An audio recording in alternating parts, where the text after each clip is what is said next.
영화를 하나 소개하려고 그럽니다.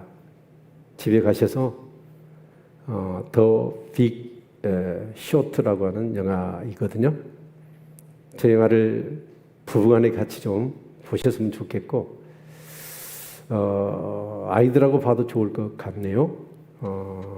근데 저 영화를 보고 여기 계신 분들 중에 잠을 안 잘 수 있는 분은 9명 중에 3명 정도 될까요? 그런데 그 영화의 데이터, 그 상황 속에서 벌어지는 그 뒷면의 내용을 보면 처참합니다. 저 영화는 미국이 IT가 막 일어나잖아요.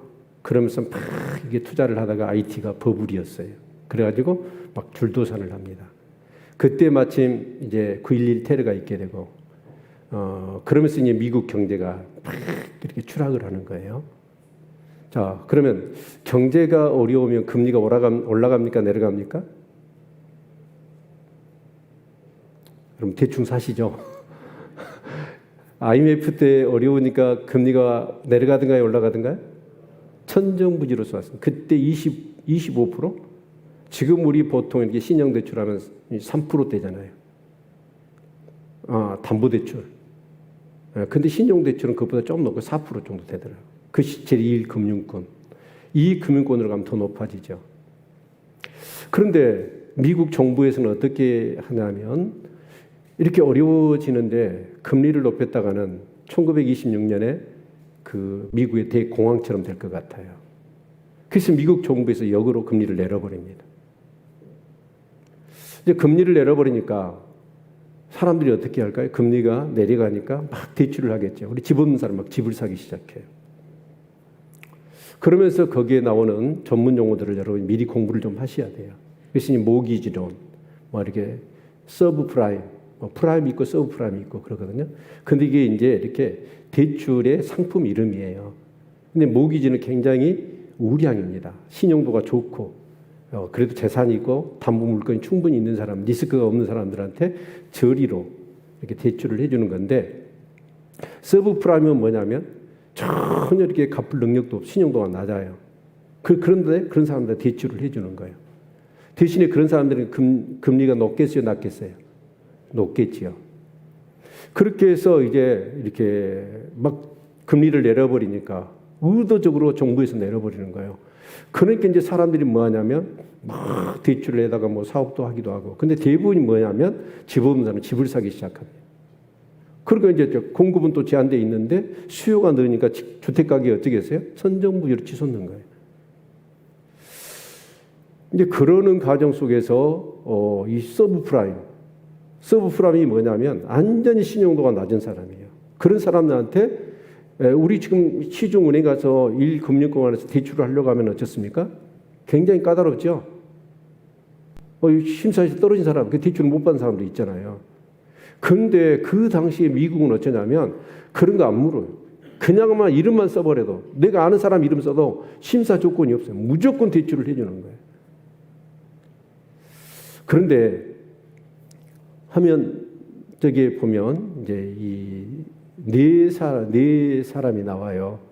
근데 이 사람들이 뭘 하냐면 그 이사갈 지파처럼 시세를 알아요. 이렇게 상황들을 파악을 해요. 그럼 조사를 해봅니다. 조사를 했더니 어쩌냐. 사람들이 엄청난 대출을 받아가지고 집을 샀는데 어떻게 됩니까? 갚을 능력이 없는 거예요. 그러니까 어떻게 하냐면 집을 놔놓고 도망가거나 거의 10중 8구는 다 그러는 거예요. 그러니까 이게 지금 이게 거품이구나 버블이구나 하면서 저 네 사람의 그 이제 관계된 사람들이 또 몇 사람이 있어요.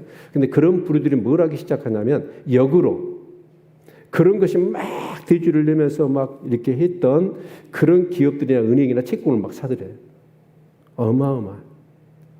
그런데 사람들이 어쩌냐? 웬만한 주식 전문가들이나 그런 어떤 은행에 그런 금융에 있는 사람들이 어쩌냐면 심각한 상황인데도 불구하고 그런 얘기들을 안 들어요.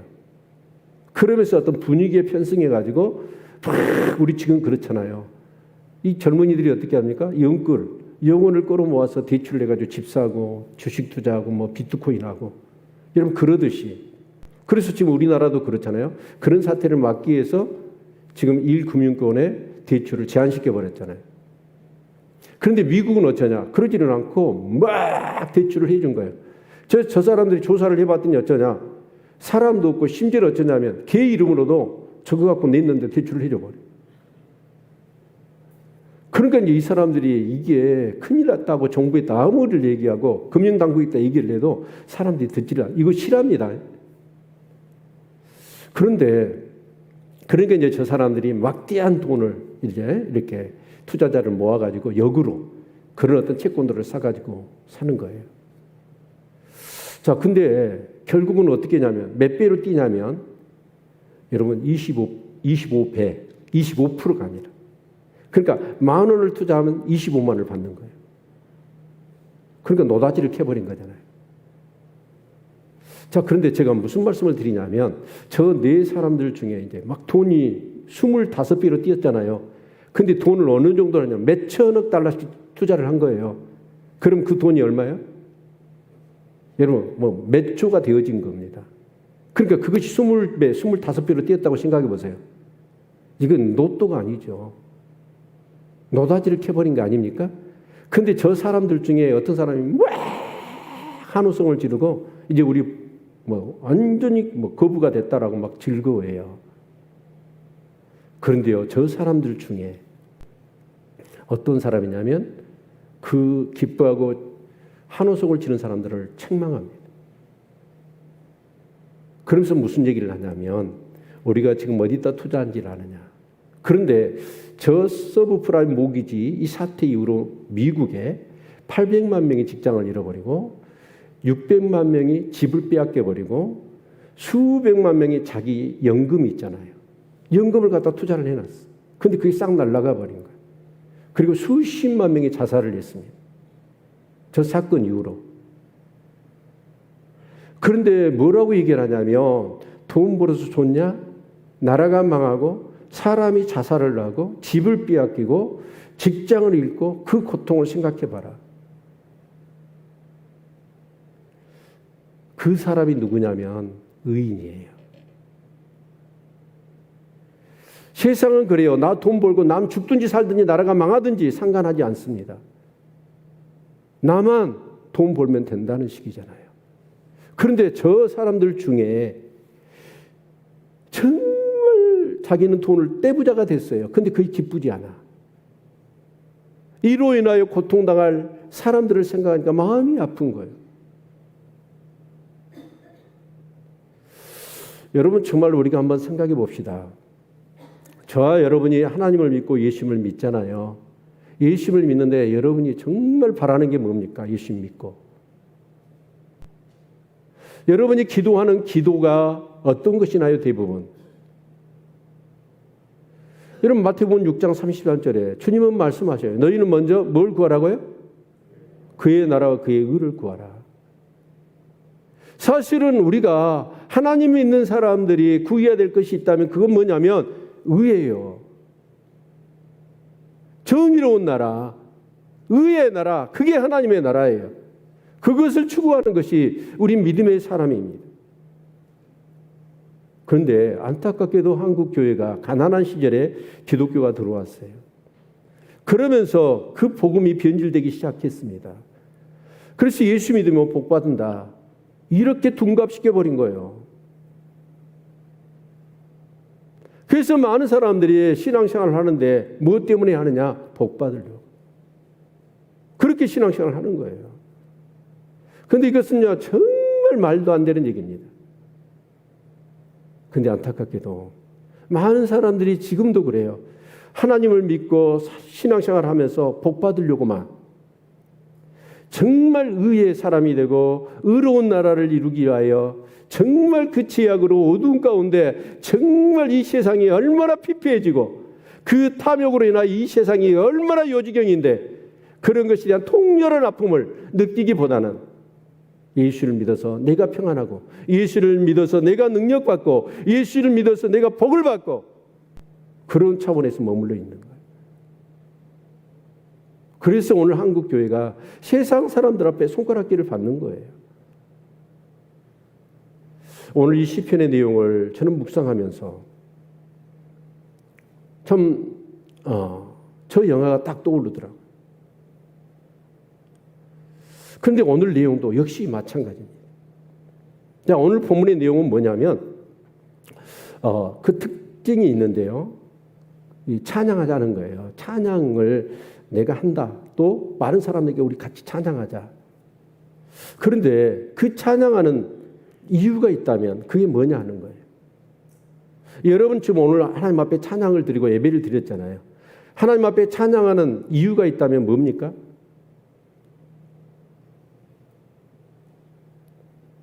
그냥 주일이니까 나와서 예배 드리는 그 순수 안에서 그냥 매너리즘 빠져서 다람쥐 쳇바퀴도 없이 오늘 아무 감동도 없이 소망도 없이 정말 어떤 간격도 없이 뭔가 하나님의 임재도 인격적인 하나님에 대한 그 놀라운 사랑과 은혜에 대한 어떤 것도 없이 만약에 반복적인 예배를 드리고 있다면 그건 심각한 거죠. 그런데 오늘 여기 본문의 말씀을 봤더니 12절까지는 어떤 내용이냐면 우리가 주체가 되어 있어요. 그래서 그 수를 제가 동고뱅이를 치면서 이렇게 해봤더니 우리라는 표현이 6절부터 해서 계속 우리 그래서 14번이 써졌더라고요. 우리에게 행하신 일. 그래서 그 우리는 누구냐면 이스라엘에게 행하신 일이에요. 자, 그런데 13절부터는 인칭대명사가 뭘로 바뀌었냐면 나로 바뀐 거예요. 나. 저는 이 말씀을 보면서 어떤 생각이 들었냐면 아브라함의 하나님, 이삭의 하나님, 야곱의 하나님이란 표현이 성경에 많이 있죠. 그런데 그 하나님이 나의 하나님이 되어야 됩니다. 아멘? 근데 많은 사람들이 어쩌냐면 아브라함의 하나님도 맞고 이삭의 하나님도 맞고 야곱의 하나님도 맞는데 그 하나님이 나의 하나님이 되지 못한 사람들이 많아요. 그런데 이 내용은 뭐냐면 그 성경의 이스라엘의 역사 가운데 함께 하셨던 그 하나님이 여전히 지금도 나의 하나님이시라는 거예요. 그래서 이스라엘에게 행하셨던 그 하나님이 오늘 또 나에게 동일하게 그렇게 행하고 계시다는 거예요. 아멘. 이 믿음이 있기를 주의 이름으로 축원을 드립니다. 아멘. 하나님을 성경의 하석처럼 가다 놓고 여전히 나는 나요. 내가 주인 되어 살아가는 삶이 아니라 바로 이 성경의 역사 가운데 한치 오차 없이 몇천 년부터 이런 일이 있을 거다. 이런 일이 있을 거다. 이런 사람이 태어날 거다. 이 사람이 이렇게 뭔가를 행할 것이다 라고 했던 예언들이 한치 오차 없이 역사 가운데 그대로 이루어졌어요. 그렇다면 그 하나님이 역사에 살아 움직이고 모든 것을 주관하시고 섭리하셨던 그 하나님이 여전히 오늘 또 살아계시고 오늘 또 나 가운데 역사하실 거라는 거예요. 여러분, 이 믿음이 있기를 축원합니다. 그래서 믿음은요, 적용 능력이에요. 이 성경에 그 역사하신 하나님이 오늘 또 살아계신 나의 하나님으로 내 삶 가운데 그렇게 적용해낼 수 있는 거죠. 여러분, 그걸 믿음이라고 그래요. 그 믿음을 통해서 오늘 또 그 이스라엘 가극 가운데 한치 없이 신실하고 능력 있게 그들을 구원하셨고 역사하셨던 행하셨던 하나님이 오늘 또 내 삶 가운데 행하실 줄로 믿습니다. 자, 그런데 그러면 과거에 이스라엘 가운데 하나님이 어떻게 역사하셨느냐 하는 거예요. 그것을 1절부터 말씀을 하고 있죠. 자, 1절부터 볼까요? 온 땅이 하나님께 즐거운 소리로 바랄지어다. 그 이름의 영광을 찬양하고 영화롭게 찬송할지어다. 하나님께 구하기를 주의 일이 어찌 그리 어미하신지요. 주의 큰 권능으로 인하여 주의 원수가 주께 복종할 것이며 온 땅이 주께 경배하고 주를 찬양하며 주의 이름을 찬양하리이다 할지어다. 결국 뭐냐면 하나님을 찬양하자는 거예요. 모든 온 땅, 온 세상 사람들한테 하나님을 찬양하자. 그런데 무엇 때문이라는 거예요? 그 하나님이 행하신 일을 인하여 찬양하자는 거예요. 그런데 그 하나님이 행하신 주의 일이 어찌 그리 어미하냐. 오우썸, 테리블 그런 단어죠. 두렵고 경이롭고 놀라운 하나님이 하신 일이 그런 일이라는 거예요. 그러면서 원수도 어쩔 수 없이 주께 복종하더라라는 거예요. 그것을 뭘로 우리가 생각해 볼 수 있냐면 바로 이스라엘 백성이 애굽에 430년을 살아갈 동안에 하나님이 모세를 통하여 이제 출애굽을 시키시잖아요. 10가지 재앙으로 때리시잖아요. 그게 피재앙부터 시작해서 이재앙, 개구리 재앙, 파리 재앙 해가지고 쭉 해서 마지막 장자의 재앙까지 도저히 있을 수 없는 엄청난 일들로 하나님이 그렇게 이스라엘 백성을 출애굽시키고 구원시키시기 위하여 애굽 가운데 역사를 하신 거예요. 그 일이 너무나 놀랍고 경이롭다는 거예요. 자, 그래서 원수가 주께 복종했다는 거예요. 그 원수가 누구예요? 사실 바로를 얘기합니다. 바로가 도저히 이스라엘 백성을 내어놓으라고 하니까 안 보내잖아요. 근데 10가지 재앙으로 때리니까 바로가 손들어 버립니다. 그래서 이스라엘 백성을 내놓게 되죠. 그래서 온 땅이 주께 경배하고 주를 찬양하며 주의 이름을 찬양합니다. 이 찬양이라는 단어가 오늘 성경에 봤더니 몇 번이냐면 이 찬양도 한 10몇 번 나와요. 네. 그래서 여기 5절을 봤더니 와서 하나님이 행하신 것을 보라. 인생에게 행하심이 또 어미하다.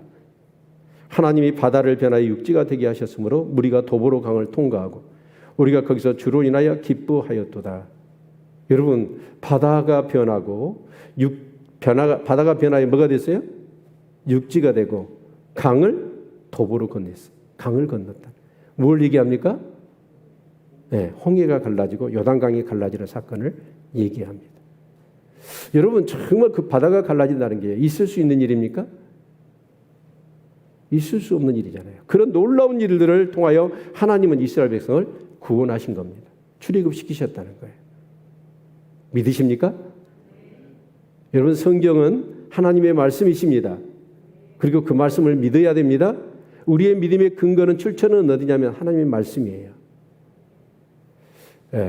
정말 많은 사람들이 바다가 갈라져서 이스라엘 백성들이 여러분 그랬다고 그러잖아요. 그래서 어떤 사람이 이걸 못 믿으니까 그 홍해에 가장 낮은 곳 그곳으로 이렇게 이스라엘 백성이 왔다 그렇게 얘기를 해요. 그러면 그 뒤에 이스라엘 백성을 쫓아오다가 애굽이 수몰됐거든요. 그건 어떻게 설명해요? 믿지 못하니까 하나님의 말씀을 자꾸 인간적으로 해석해 내려고 하는 거예요. 여러분, 하나님 말씀은 말씀 그대로 믿으시기를 축원합니다. 네.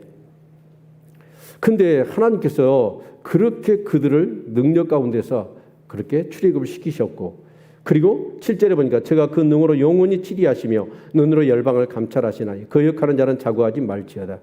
그래서 하나님이 그 능력으로 이 모든 세상을 치리하신다는, 다스리시고 그리고 열방을 하나님이 감찰하신다는 거예요. 여러분, 이 사실을 믿으시기를 축원합니다. 아멘. 자, 그런데 하나님께서 그러면 이스라엘 백성들에게 그것만 하셨냐? 아니죠. 그들을 출애굽시켜가지고 어떻게 하셨습니까? 광야로 들이셨죠? 광야로 들이셨어요. 그리고 광야에서 뭘 하셨냐면 그들을 훈련시키신 거예요. 그리고 그 훈련을, 그 물과 불을 통과한 사람들은 어디로 들이셨어요? 풍요로운 곳. 그게 어디일까요? 가나안 땅이에요. 그런데 그 광야에서 시험을 통과 못하면 어떻게 해요? 갈 수 있어요? 못해요? 갈 수가 없어요. 그래서 그들이 그렇게 이 하나님이 그들을 시험하셔 연단하셨던 것이, 자, 10절부터 보면 이렇게 표현하고 있습니다. 10절, 하나님이 주께서 우리를 시험하시되 우리를 단련하시기를 은을 단련한 같이 하셨다. 여러분, 은을 단련하듯이 하셨대요. 그래서 제가 이렇게 또 은을 좀 찾아 연구를 했지 않습니까? 설교를 하려고. 며칠 전에 아내가 생일이었어요. 근데 한 3년 전에 제가 은목걸이를 사줬거든요. 근데 그 십자가가 달린 은목걸이인데 십자가가 너무 작아요.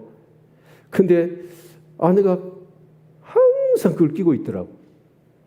그래서 마음속에 저 십자가를 좀 큰 걸로 바꿔줘야지 하다가 이번에 이제 생일날 선물을 장도 보고 그래서 선물을 사러 갔는데, 아니, 이렇게 부스에 가가지고, 은 십자가를 찾는데 없는 거예요. 그래서 제가 그 점원한테 물었어요. 사장인지 모르겠지만. 아니, 은 이렇게 목걸이를 좀 구하는데, 은 제품이 없냐 그랬더니, 은 취급 안 한대요. 아니, 내가 여기 샀는데, 몇 년 전에 샀는데, 이 없냐 그랬더니, 은값이 너무 올라가지고, 오늘 취급 안 한대요. 여러분, 은값이 왜 오른지 아세요? 대부분 대충 사시죠. 코로나 때문에 올랐대요. 우리는 그냥 옛날 먹던 밥그릇에다 밥 먹잖아요. 수저랑. 돈 있는 사람은요, 은 식기로 다 바꿨대요. 왜냐하면 은이 세균과 바이러스를 다 죽여요. 네? 그래서 은 제품이요, 그렇게 많이 팔린대요. 그런데 은이요, 옛날에는 금과 은 중에서 어떤 게 비쌌을까요? 은이 더 비쌌어요. 그래서 은은 웅변이요, 침묵은 금이라고 그랬어요. 웅변은 은이라. 웅변과 침묵 중에 어느 것이 더 귀해요? 하여튼 대충 사신다니까. 여러분, 은이 더 귀했다고 하면 힌트를 줬잖아요. 웅변이 훨씬 더 귀한 거예요.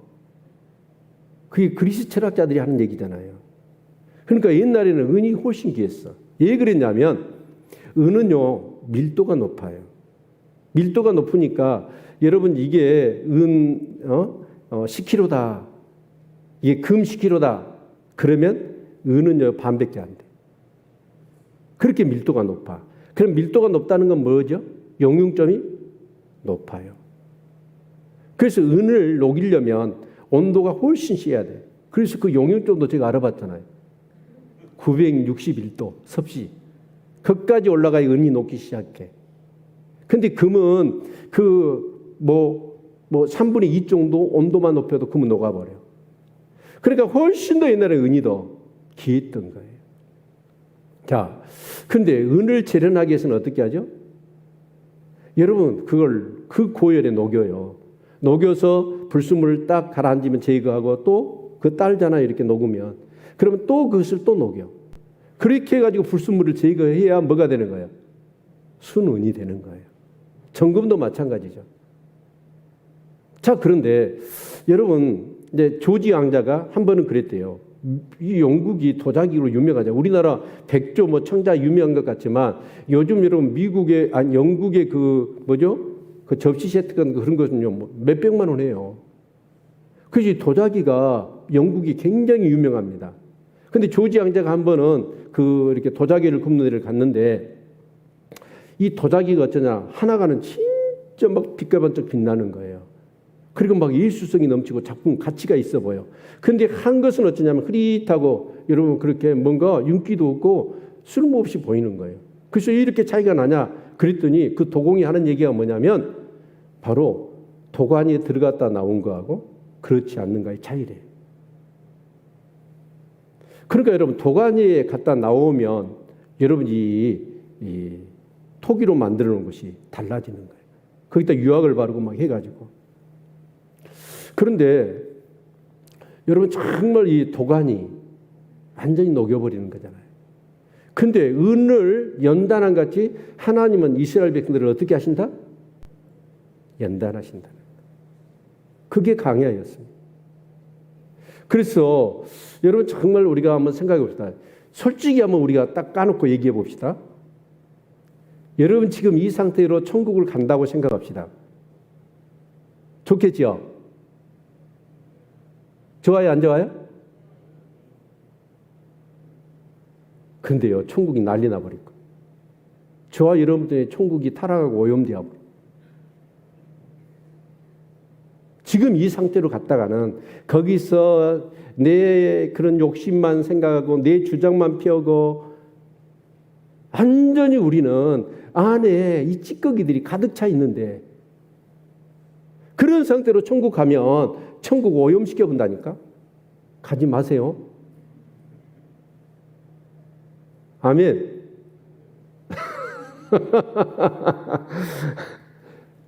근데 하나님께서는 이스라엘 백성을 출애굽시켰잖아요. 출애굽시켜서 사실은 일주일 만에 가나안 땅에 쏙 들어갈 수 있었어요. 근데 그들이 들어가요, 못 들어가요? 못 들어가요. 뭐 때문에 못 들어갔나요? 첫 번째, 믿음이 없었어요. 그래서 들여보내려고 12정탐꾼을 보냈잖아요. 가데스 바나에서. 여러분 12정탐꾼을 보냈는데 정탐꾼들이 와가지고 뭐라고 그래요? 여호수아 갈렙은 하나님이 약속하신 대로 젖과 꿀이 흐르는 땅입니다. 그 땅은 하나님이 차려놓은 밥상이니까 우리가 믿음으로 가면 그 땅을 우리가 취할 수 있습니다. 그런 거예요. 근데 10명의 정탐꾼이 믿음이 없어. 그래서 어쩌냐, 안악 자손이 있고 모든 성들이 있고 그들은 유목민이에요. 그래서 우리는 거기 가면 완전히 메뚜기 같습니다. 우리 가서면 죽습니다. 그러니까 믿음이 없는 이스라엘 백성은 전부가 원망하고 불평하고 통곡을 하면서 모세한테 뭐라고 얘기합니까? 하나님을 원망하면서 애굽에 장지가 없어서 이 광야에서 우리 죽게 만들려고 우리를 이끌고 왔느냐고. 여러분 그렇게 원망하잖아요. 불평하잖아요. 그래서 하나님이 뭐라고 그러십니까? 다 죽인다고 그래요. 근데 모세가 중보기도에서 결국은 이스라엘 백성들이 여러분 죽지는 않아 그 당시. 그런 하나님은 뭐라고 얘기하시냐면 이들은 그 믿음이 없으니까 풍요한 땅 가나안 땅에 못 들어간다. 그래서 그들은 가데스 바나 중심으로 해서 40년 동안 광야에서 뺑뺑이를 도는 거예요. 그 뺑뺑이 도는 이유가 뭐예요? 믿음이 없는 그 모든 사람들을 그 광야에 죽게 만든 거예요. 그 세월이 40년입니다. 그리고 들어간 사람 몇 명이에요? 2명이에요. 여호수아 갈렙뿐입니다. 왜? 그들은 믿음이 있었기 때문에. 여러분 한번 생각해 보세요. 여러분 지금 믿음을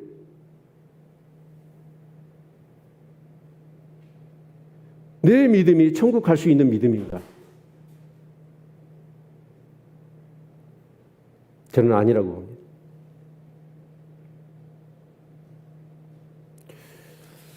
제가 어제 주일학교 그저께 성령상회를 우리 아이들하고 하면서 그런 마음이 들었어요. 여러분 예배를 드리잖아요. 지금 때로는 기도도 하고요, 봉사도 하고 11조도 하고 많은 것들을 하죠. 그런데 성경은 이렇게 얘기합니다. 누구든지 성령이 아니고서는 예수를 주라 할 수 없다고 그랬거든요. 물과 성령으로 거듭나지 않으면 하나님 나라에 들어갈 수 없다고 그랬죠. 성령이 아니고서는 하나님을 아버지를 할 수 없다고 그랬어요. 자, 그 말은 뭔 말이냐면 성령으로 거듭나지 않는 사람은 예수를 주라고 할 수가 없어요. 그런데 여기 계신 분들이 제가 주여 삼창하고 기도합시다. 그럼 여러분 주여 그러죠. 그리고 하나님께 기도하기 시작하면 여러분 하나님 뭐라고 불러요? 아버지라고 부르시죠. 자, 그런데 여러분 정말 여러분 그게 성령으로 거듭나서 한 거냐, 아니면 진짜 여러분이 훈련되고 학습되어서 교회에서 하니까 나도 해야지 하고 하느냐는 거예요. 근데 많은 사람들이 교회 와서 아버지의 이름을 부르고 주여 부르고 그렇게 하나님 앞에 찬송하고 예배를 드리면서 자기를 속이는 거예요. 하나님은 전혀 그 기도나 찬송이나 예배를 안 받으시는데, 왜? 성령으로 거듭나지 않았기 때문에. 안 받으시는데도 자기가 착각하는 거예요. 자기를 속이는 거예요. 아, 나 오늘 기도했어. 나 예배 드렸어.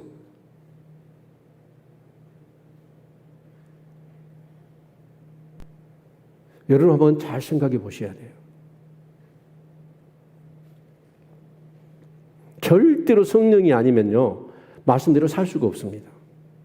성령 충만함을 받으라는 이유가 왜 그러냐면 성령 충만하지 않으면 믿음 생활을 못해요.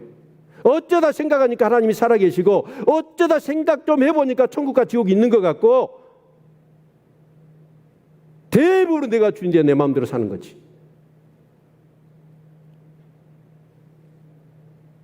그래서 마귀는요 거짓이 압이라고 그런 거예요. 우리를 속여요.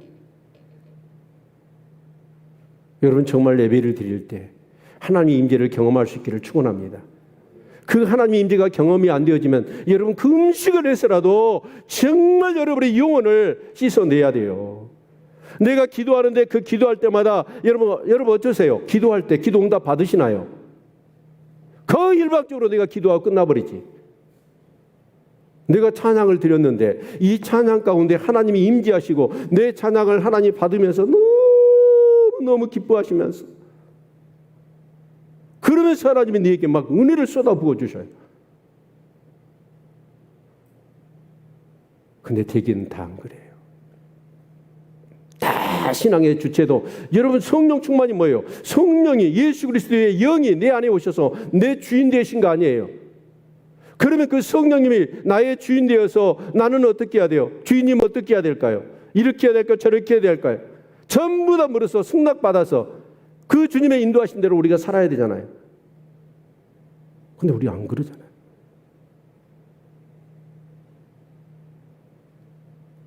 그래서 하나님 여러분 보세요. 믿음이 없으면 천국 못 가요. 그러는 그렇게 생각해요. 아, 예수님이 내 죄를 위하여 십자가에 피 흘려 죽으셔서 정말 그래서 그 저주까지 담당하셔서 그 예수를 믿으면 이제 천국 가. 그 믿음만 있는 거예요. 근데 오늘 성경을 봐보세요. 정확하게 모든 성경을 봐보시라고. 그 믿음 갖고 천국 가는가?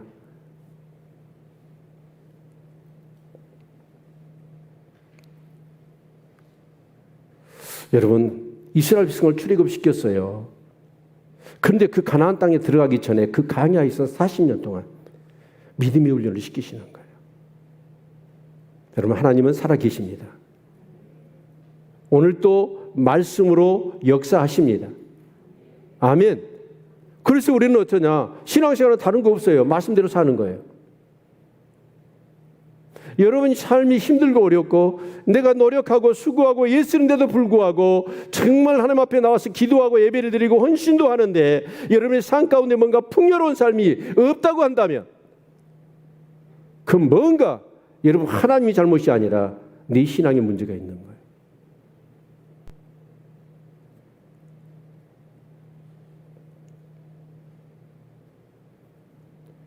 하나님은 오늘 또 살아 역사하십니다. 그리고 저와 여러분을 믿음으로 연단하시길 원하십니다. 그런데 여러분 믿음대로 안 살아요. 안 사니까 이런 저런 크고 작은 문제들이 내 삶 가운데 있는 거예요. 그러면 어떻게 해요? 아, 내가 이렇게 예수를 믿고 신앙생활하는데도 정말 이런 문제들이 자꾸 끊어지지 않을까? 그러면 여러분 그것을 하나님이 아직도 나의 믿음이 온전치 못해서 연단하고 계시구나. 그러면서 그 시험을 잘 감당하셔야죠. 그래서 말씀과 기도가 필요한 거예요. 뭐가 잘못됐는가? 말씀을 보면 다 나오잖아요. 기도에 보면 물어보면 하나님이 다 말씀해 주시잖아요. 아멘. 이게 신앙생활입니다.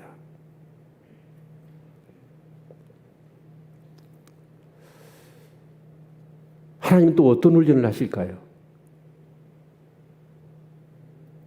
여러분 인수기나 신명기 내용을 읽어보십시오. 그러면 순종 훈련을 하시거든요. 그걸 40년 동안 해요. 여러분 만나가 내려 강야는요 여러분 살아갈 수가 없는 곳이에요. 물도 없고 양식도 없는 곳이에요.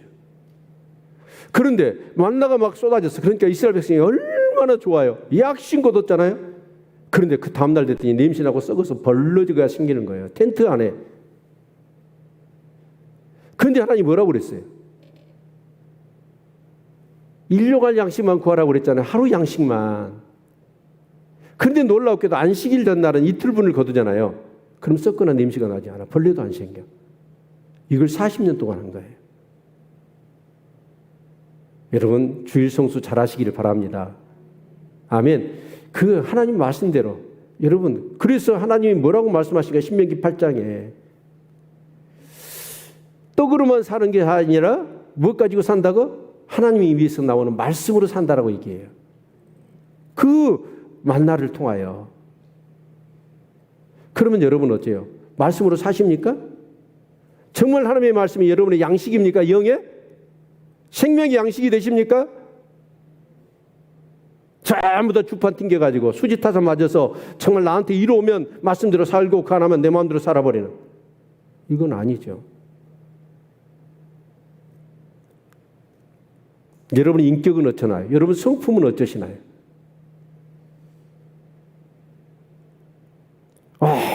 얼마나 여러분 말세에 고통하는 때가 이르니 사람이 자기를 사랑하고 돈을 사랑하고 장응하고 무정하며 정말 원망을 풀지 않고 교만하고 오직 자기밖에 모르는 세상 아닙니까?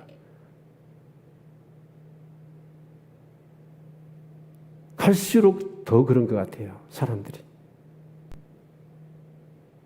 여러분 우리의 이 땅에서 구원받은 하나님의 사람들의 최고의 목표가 있다면 그건 뭐냐면 주님 닮는 거예요. 아멘. 주님 닮는 인격과 성품이 되시기를 축원합니다. 네, 가까이에게는 먼 당신들을 여러분한테 붙여준지 아세요? 우리에게? 저 인간 없어졌으면 참 정말 운이 없겠다라고 하는 사람들이 꼭 있잖아요. 그게 뭐냐면 우리 성품을 사람 채찍 인생 막대기로 우리를 훈련시키시는 거예요. 아멘. 여러 가지, 그래서 야고보 사도는 우리에게 얘기하잖아요. 형제들아 너희가 여러 가지 시험을 만나거든 온전히 기쁘게 여기라. 아멘. 그 믿음의 시대는 연단과 인내를 이루어서 온전하게 그 위하여 조금도 부족함이 없는 삶을 살게 하시겠다는 거였잖아요. 그런데 그 시험이 뭐예요? 도가니래요. 도가니. 그 동안이는 어떤 거예요? 사람 동안이 들어가기 싫어해. 나를 다 녹여야 되잖아요. 내가 녹아야 불순물이 제거가 되는데요. 그런데 나를 죽이지를 않아. 시퍼렇게 네가 살아있어. 조금만 내 자존심 상하게 하고 나의 이해를 침범하면 가만 안 둬요. 그래서 그런 못된 사람들 내 주위에 붙여주는 거예요. 저 사람 보고 네가 배우라고. 여러분 주위에 못된 사람이 있걸랑 그 사람 원망하지 말고 내가 이렇게 못됐구나. 아멘. 아멘 안 하시네.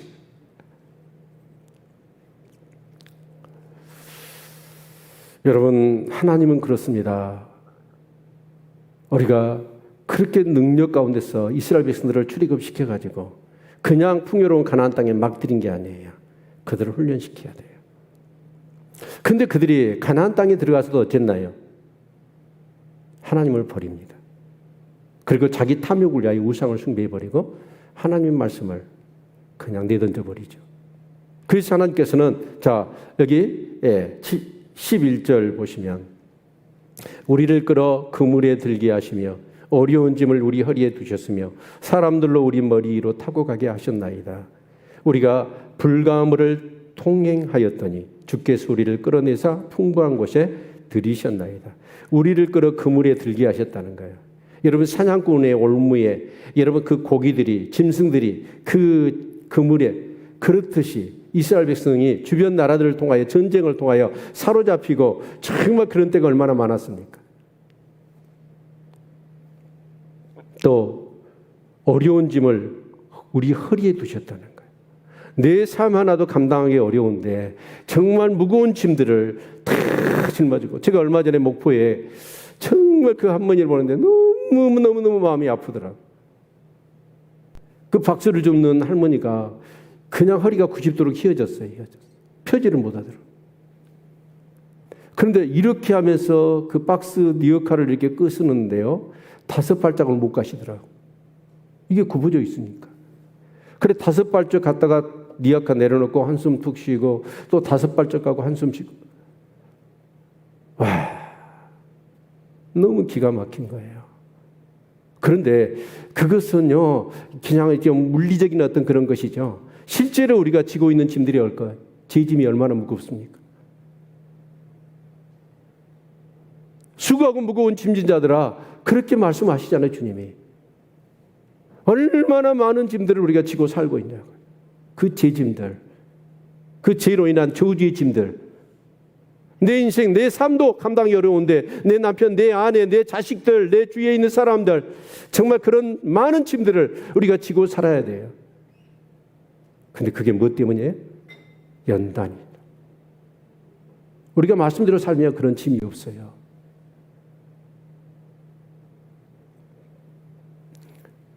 그리고 사람들로 우리 머리 위로 타고 가게 하셨다. 이게 뭐냐면 사람들이 말을 타고 사람들을 짓밟는 거예요. 전쟁을 얘기하는 거예요.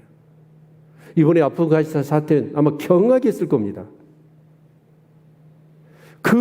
여러분 이렇게 공항에서 미국 수송기가 뜨는데 사람들이 그 바퀴 잡고 뭐 하나 잡을 거 있으면 잡아가지고 여러분 떨어져 정말 죽은 사람이 안타깝게도 의사들이더라고. 그러면 알만큼 많은 사람이에요.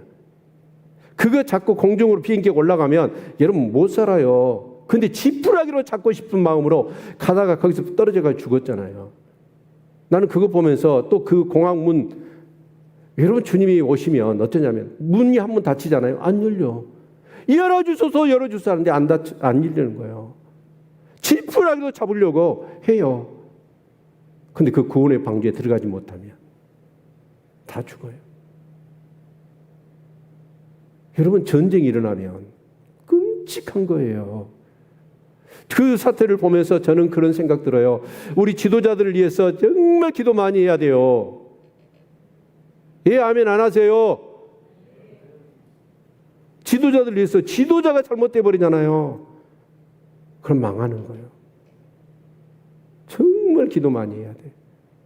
근데 이스라엘 보십시오. 여러분 나라가 아수리에 망하고 아람에 쳐박히고 바벨론에 멸망하고 얼마나 이런 일들이 일어났어요. 그런데 그게 전부 다 무엇 때문이에요? 그들이 우상을 숭배하고 하나님을 버리고 의를 저버리고 자기 배와 욕심을 위하여 불의를 행하고 죄를 저지르고 그 결과 때문에 하나님이 그들을 치신 거예요.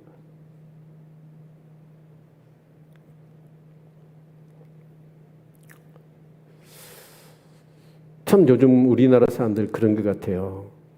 이렇게 누구는 막 영끌해가지고 아파트 사가지고 대박 막 2배, 3배 뛰었다. 누구는 주식해갖고 그랬다. 그 상대적인 빈곤, 그 경쟁 속에서 오는 내가 그러지 못한 것에 대한 뭔가 우라통, 이런 것들이 가득 있는 것 같아요. 그러다가 자칫 여러분도요, 따라서 하다가 여러분 가랭이 찢어 죽어요. 시대의 어떤 그런 흐름에 편승하지 마시기를 바랍니다. 내 주어진 자리에서 최선을 다하고 하나님을 예배하고 하나님을 의리하고 사는 거, 그게 복입니다.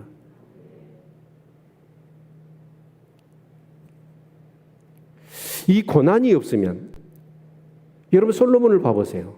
솔로몬은 고난이 없었어. 아버지가 다 절대 권력과 절대 부를 가지고 대물림해 줬잖아요. 그것 가지고 어떻게 하던가요, 솔로몬이? 물론 하나님 앞에 처음에는 지혜를 얻었잖아요. 그리고 제법 잘했어. 근데요, 고난을 모르고 연단이 안 되고 그런 솔로몬은 어때요? 완전히 나라를 망쳐버리잖아요. 여러분 그렇죠? 지금 상태에서 하나님 막 돈을 갖다 여러분한테 부어주면 진짜 잘 살 것 같죠? 천만의 말씀입니다. 하나님이 다 알아요. 여러분 갖다가 돈 맡겨주면 여러분요 타락해버려요. 그래서 안 준 거예요. 여러분 고난이 없으면 그 연단의 과정이 없어서 여러분 정말 그러면 여러분 안 되는 겁니다. 자, 그런데 시간이 많이 갔으니까 그러면 지금 이 시편 기자는 하나님을 찬양하는 딱 이유 하나 있다면 그게 뭘까? 자, 13절부터 16절부터 같이 한번 읽어봅시다. 16절부터 같이 읽죠. 시작. 하나님을 두려워하는 너희들아 다 와서 들으라. 하나님이 내 영혼을 위하여 행하신 일을 내가 선포하리로다. 내가 내 입으로 그에게 부르짖으며 내 혀로 높이 찬송하였도다. 내가 내 마음에 제약을 품으면 주께서 듣지 아니하시리라. 그러나 하나님이 실로 들으셨으며 내 기도 소리에 주의하셨도다. 하나님을 찬송하리로다. 제가 내 기도를 물리치지 아니하시고 그 인자하심을 내게서 거두시도 아니하셨도다. 여기서 이 시편 기자가 여러분 하나님을 찬양하는 이유가 있다면 뭐예요? 네. 내 영혼을 위하여 행하신 일. 내 영혼을 위해서 행하신 일이에요. 그게 뭐예요? 내가 제약을 품을 때는 아무리 하나님 앞에 기도를 해도 그 기도가 응답되지 않았어. 그런데 하나님이 나를 연단하신 다음에 그런 불순물들 제약들을 다 제거하고 났더니 하나님과의 관계가 회복되어서 네가 기도하면 기도할 때마다 하나님이 내 기도를 들으시다는 거예요. 이게 이 시편 기자가 여러분 찬송하는 이유예요. 근데 주석을 찾아봤더니 이 시편 기자는 누구냐? 누가 기록했느냐? 뭐 다윗이다 누구다 많은 얘기가 있는데 그 중에 공통점이 있어요. 왕이었다는 거예요. 그 당시의 왕은 절대 권력과 절대 부를 가지고 있는 사람입니다. 그런데 그 사람이 지금 하나님 앞에 찬양하는 게 뭐 때문이에요? 내 기도를 하나님이 들으신다는 거예요. 여러분 한번 생각해 보세요. 기도에 지친 사람들, 기도하다가 낙심한 사람들이 얼마나 이 땅에 많은지 몰라요. 그래서 우리는 그래요. 기도해도 하나님 응답하지 않아. 그래서 기도를 포기해버린 사람들. 그런데 왜 기도를 응답하지 않을까요? 하나님이 기도하라고 해놓고. 우리가 죄악을 품으면 하나님 우리의 기도를 들으지 않으셔요. 그래서 우리가 이사야서 1장을 보니까 너희들이 올싹으로 절기로 안식일로 모여서 드리는 희생의 제사, 그것이 나는 징글징글하다. 손에 피가 가득하면서 복 받으려고만 종교적인 행위를 하는 너희들의 그 모습이 너무 가증스럽다는 거예요. 이 시편 기자는요, 왕이에요. 절대 부와 절대 권력을 가지고 있는 사람이에요. 그런데 그에게 뭐가 아쉽겠어요? 그런데 그에게 가장 고민은 뭐냐면 내가 기도해도 하나님 응답하시지 않더라는 거예요. 내가 예배를 드렸는데, 여러분 예배를 드렸는데 이 예배를 하나님이 연락하셨을까? 내가 찬양을 드리고 내가 기도를 드렸는데 내 찬양과 기도를 하나님이 받으셨는가? 그러면서 그 기도에 대한 응답과 그 확신이 있느냐는 거예요. 그것 없이 일방적인 나의 독백만, 나의 어떤 그런 종교적인 행위만 열심을 갖고 있고 전혀 하나님의 임재와 응답과 그 역사함에 힘이 없는 그런 신앙생활, 얼마나 답답하고 힘든 생활 아닙니까? 이 시편 기자는 그래요. 내게 내 영혼을 위하여 행하신 일, 내 환경과 내 조건과 삶의 어떤 그런 모든 그런 조건 가운데 풍성하게 뭔가를 해주신 그 하나님이 아니라 내 영혼에 하나님이 하신 일, 그게 뭐냐면 하나님과의 관계가 회복된 거예요. 그러니까 내가 기도하면 하나님이 내 기도를 쏙쏙쏙쏙쏙 받으시고 그때마다 하나님의 마음, 그 응답이 내게 쏙쏙쏙 흘러오는 거예요. 이게 바로 하나님과의 교제와 하나님의 동행이죠. 그게 된 사람은요, 세상에 두려울 것이 없어요. 그것처럼 귀한 게 없는 거죠.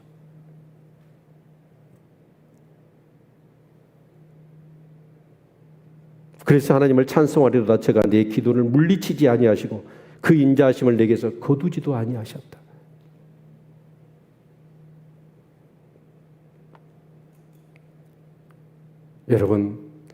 여러분은 예배를 드리고 여러분 하나님 앞에 찬송을 드리고 기도를 드릴 때 내 예배를 하나님이 정말 받으셨다.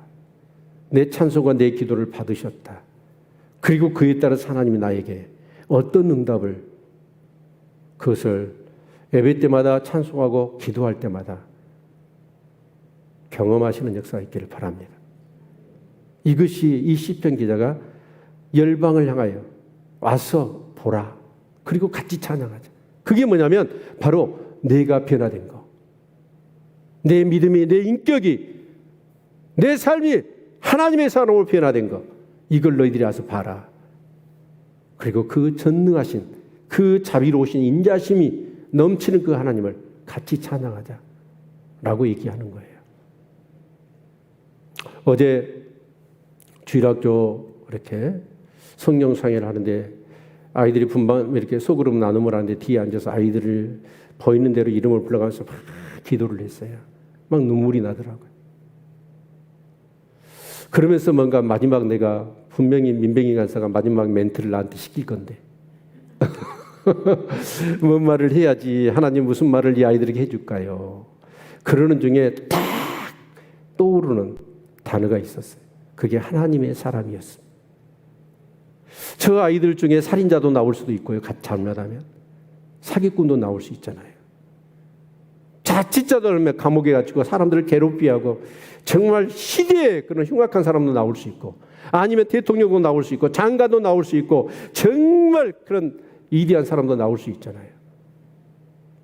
그런데 그러면서 마음 가운데 신기해요. 그래서 얼른 그 성경 찾았어요. 하나님의 사람을 쳐봤어요. 그랬더니 하나님의 사람이 쭉 뜨잖아요. 누가 최초의 하나님의 사람이라고 얘기가 됐을까? 모세더라고. 내가 잘못 찾았는지 모르지만 모세예요. 근데 그 모세가 올 때 뭐라고 그러냐면, 야, 저 하나님의 사람이 온다는 거예요. 저 하나님의 사람에게 물으라는 거예요. 여러분, 교회 다닌 사람이 아니에요. 예수를 믿는 사람이 아니에요. 하나님의 사람이라고. 그런데 사사기를 봤더니 사사기의 몇 사람을 하나님의 사람으로 부르기도 했어요. 그런데 근본적으로는 사무엘을 또 하나님의 사람으로 불렀고, 그리고 쭉 또 진행돼 보니까 여러분 열왕기 엘리사를 하나님의 사람으로 얘기를 했더라. 근데 그들은 어쩌냐? 여러분, 하나님의 기도하면 하나님이 말씀하셨어. 그리고 그 말씀을 선포하면 선포한 대로 역사가 일어나 버려. 아멘. 하나님의 사람을 막 두려워하고 존경하는 거예요. 이 시편 기자는 그런 거예요. 내가 하나님의 사람으로 변화됐다는 거예요.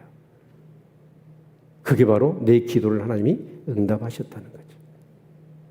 내 기도를 들으신다는 거예요. 나에게 그 인자하심을 거두지 않는다는 거예요. 여러분, 기도가 얼마나 엄청난 축복이고 뜻고인지 아시겠죠? 그런데 많은 사람들이 기도에 낙심해 있어. 기도에 지쳐 있어. 왜요? 기도의 응답이 없거든요. 불러도 대답이 없거든요. 그런데 오늘 성경은 얘기합니다. 하나님 기도에 응답하신다고. 문제는 하나님께 있는 게 아니라 누구에게 있다? 나에게 있다. 그 도가니에 들어가서 불순물을 제거해야 돼. 그 제약을 품지 않아야 돼. 제약을 행한 게 아니라 제약을 품지 아니하더니 내 기도를. 제약을 품었을 때는 어째요? 하나님 듣지 않으셨다는 거예요. 저는 우리 교회 성도님들이 기도의 사람들이 되기를 축원합니다. 기도의 응답이 넘칠 수 있기를 바랍니다. 그래서 정말 하나님의 사람이 되어서 정말 이 지역사회에서 저 하나님의 사람 그렇게 칭송받고 존경받고 하나님께 영광을 돌리는 귀한 역사가 있기를 축원합니다. 여러분, 무너진 기도의 단을 회복시키십시오. 여러분, 한 번 엎드러지면 내가 임의로 일어날 것 같지요? 천만의 말씀입니다. 내가 넘어졌는데 내가 마음 먹고 해야지 하면 일어납니까? 절대 안 됩니다. 하나님의 은혜를 구하십시오. 아멘. 기도하겠습니다.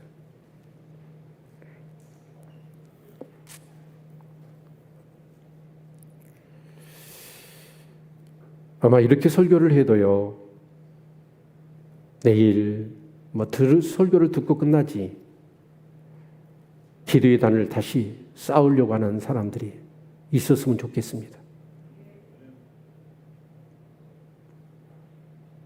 말만 듣고 끝나버리면 아무 역사가 없죠.